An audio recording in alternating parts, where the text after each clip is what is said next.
Welcome to day 3 of the Discover Your Purpose Challenge. If you've been with me for the last couple of days, you have made so much progress. And I want to say congratulations on all the progress that you've made in terms of really discovering your purpose. When we started this challenge, we talked about all the things that could get in your way of you honestly being able to walk in your God-given purpose. And hopefully by now, based on the homework that you had to do, you've realized some of those things. And what I realized is that a lot of times the biggest thing that stands in our way is the ability to sit down and really think about some of these things. And I talked about it yesterday in a challenge. You have to give yourself the gift of time. And what do I mean by that? What I mean is you got to truly, honestly sit down and be still and give yourself the gift of time so that you can think, you can reminisce, you can think back on your life, you can think about your present and figure out what it is that you're supposed to be doing. And that one act of really sitting down and really, going back over all of my challenges, figuring out the root cause. We talked about that yesterday. You have to figure out the root cause of your problems so that you can see the challenges that might have been holding you back, so that you can also see the promise that's in front of you. So I hope that you took some time last night to go over the purpose driven and passion driven questions that have helped you. One of the questions that helped me so much when it came to me figuring out my purpose was to answer the purpose driven question: what hurts? What bothers you when you see it or you hear about it? And the other question that helped me a lot was: what makes you cry? What makes you angry? Those two questions were the catalyst of me being able to do what it is that I'm doing right now, which is coaching and speaking and teaching women across the world to discover their purpose and find the jobs in the careers that they like.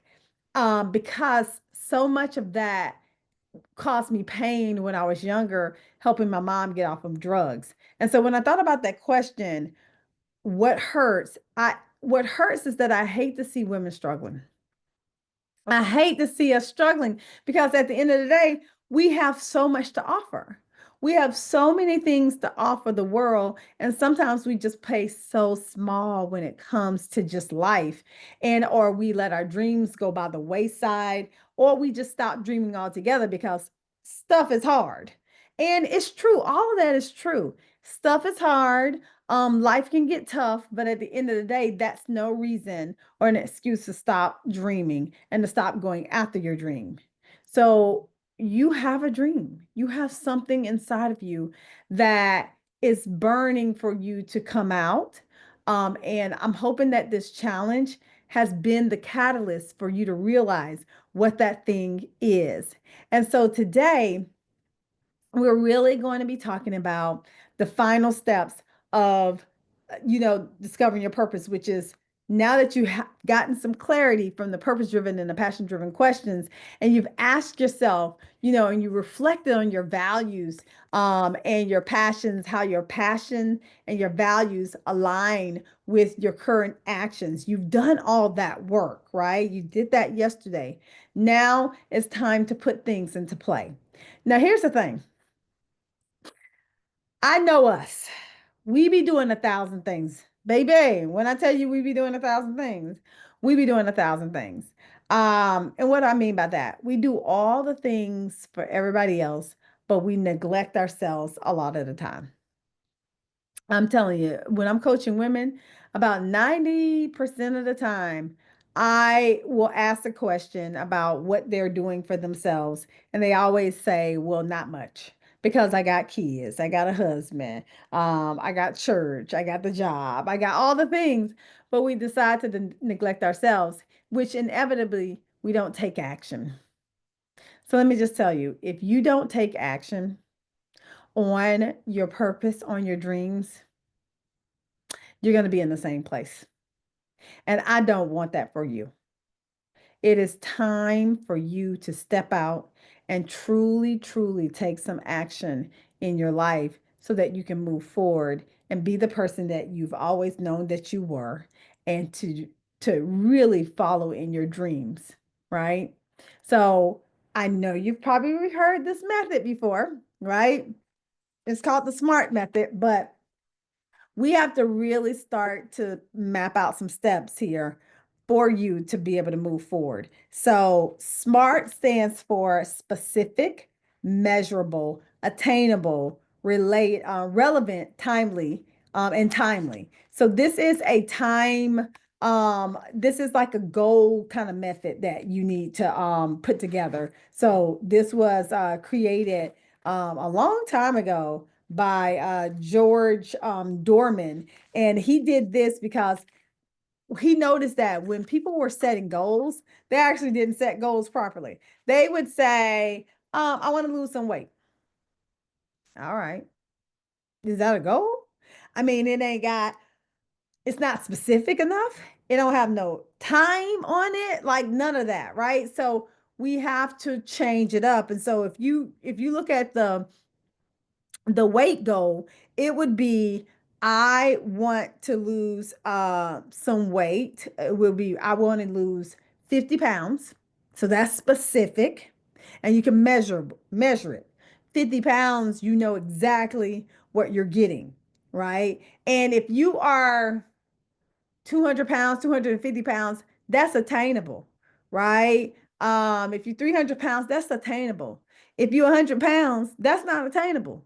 You ain't gonna lose 50 pounds if you're 100 pounds, right? And that's, so that's an example, but that's what I'm talking about. So that's attainable. Um, um, Relevant, right? It's relevant to your life. Like if you are having health challenges right now, it would be relevant to your life. And so you would say, I want to lose 50 pounds by October the 1st. Timely. Timely. That's the last part. You got to put a time period on it, because anything that doesn't have a time period, you ain't really trying to do it. I'm gonna say it again. You ain't really trying to do it. If you don't have a time period on it, you're not really trying to do it. And this is what I did when it came to really figuring out my life and my purpose and my calling in life. And let me tell you a little story. When I first started off doing this, my vehicle was speaking, and pretty much speaking only. All the other things came later on, and that's what happens when you really discover your purpose. You may start with one vehicle, which is fine, and you may always have one vehicle.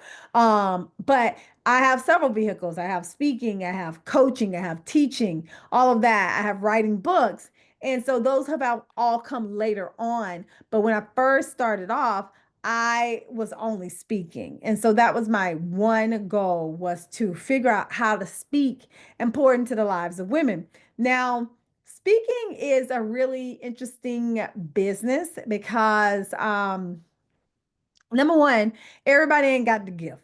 Y'all remember, I told y'all you got to go back. You have to go back and look at your strengths, right? You don't want to go out there and be speaking when speaking ain't your strength, right? But I had the gift of speech and of communication. So I knew I was going to be fine. But it's still a very interesting business because you have to find places to speak at. People have to know you. They have to want you. They have to trust that you're going to do a good job and you're not going to be boring. I mean, all of these things, right?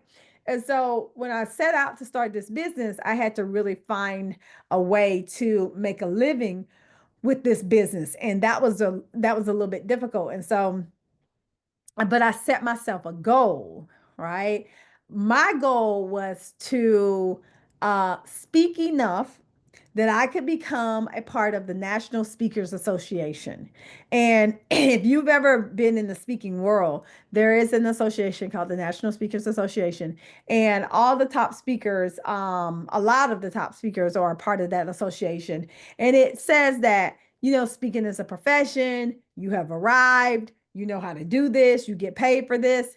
And so when I started off, I wanted to be a part of that. And in order to be a part of the National Speakers Association, you had to have 20 paid speeches.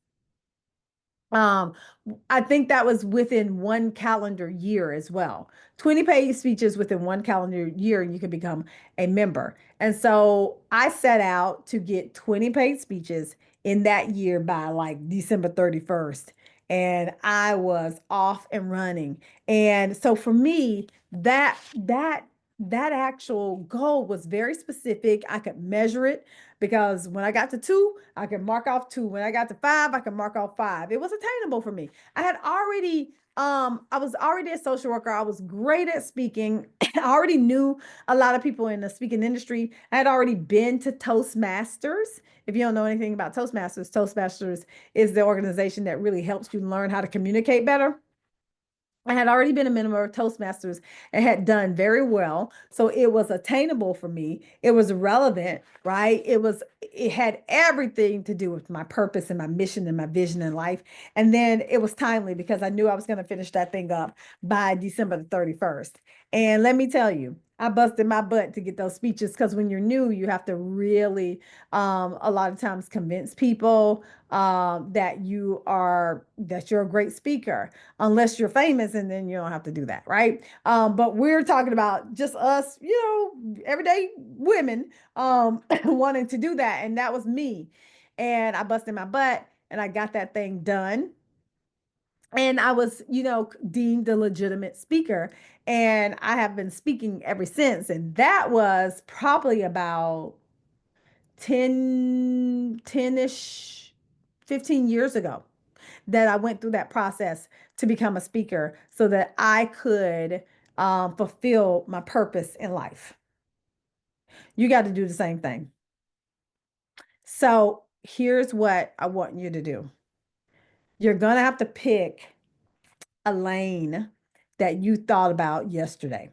Now, I know you might be saying, but Dr. Kiki, I'm not clear. I'm not sure.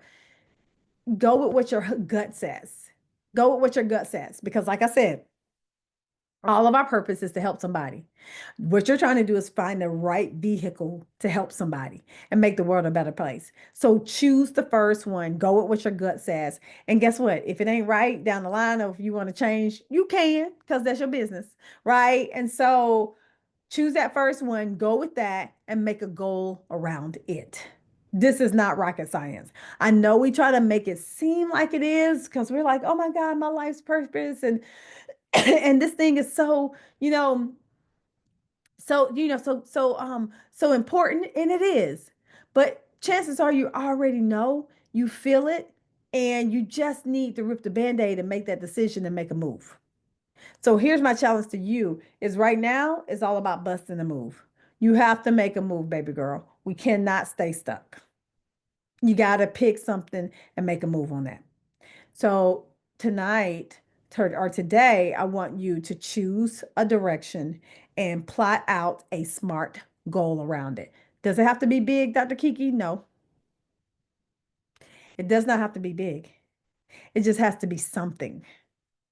Because at the end of the day, if you decide to do nothing, then you're deciding to do something, which is nothing, which is just as bad.